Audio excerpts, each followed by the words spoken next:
Holidays. That's something that many of us are really looking forward to, time with families and friends. But there's also the challenge of how do we manage the food when we're with family and friends who may not be eating the way that we do. So here are my quick tips for managing those issues. Number one, have a couple of recipes of food that you really like and you can prepare and bring. So bring your own food. You can offer to host the event at your place. That gives you really the most control over all of this. Offering to bring your own food, also very important. Another thing that I sometimes do is I eat ahead of time so that I go when I'm not hungry. And then I also call my host and talk with them about some of the challenges that I have so they understand that I really can't have anything with gluten, dairy, or eggs, or I'll end up in the hospital.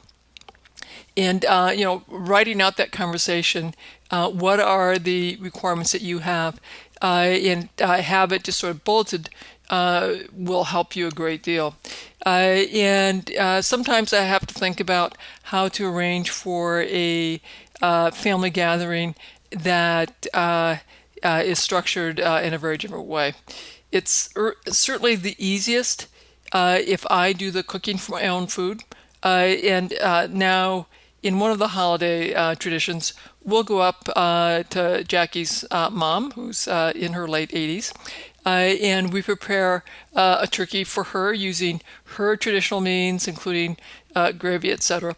And we'll prepare an alternative meal for me and other folks who want a gluten-free, dairy-free option. It certainly can be done. It does require planning ahead.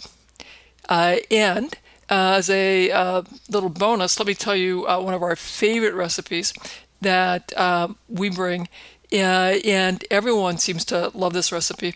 It's baked squash and cranberries. We'll bake a butternut squash from our garden. We'll put that in the oven, and we'll also cook up some cranberry sauce with cranberries, water, and the amount of sugar or honey that you're going to add to taste.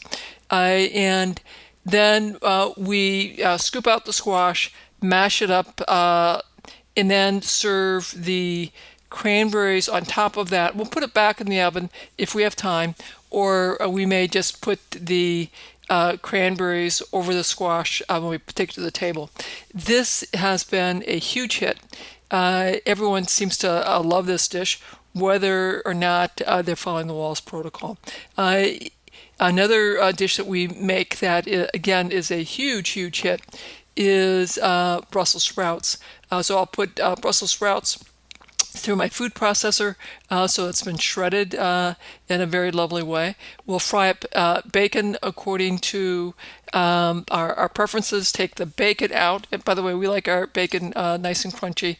Leave the bacon fat in the skillet. Dump in about a cup of cranberries for a minute. Then stir in the Brussels sprouts. And so the cranberries and the Brussels sprouts are just very lovely because you've shredded them.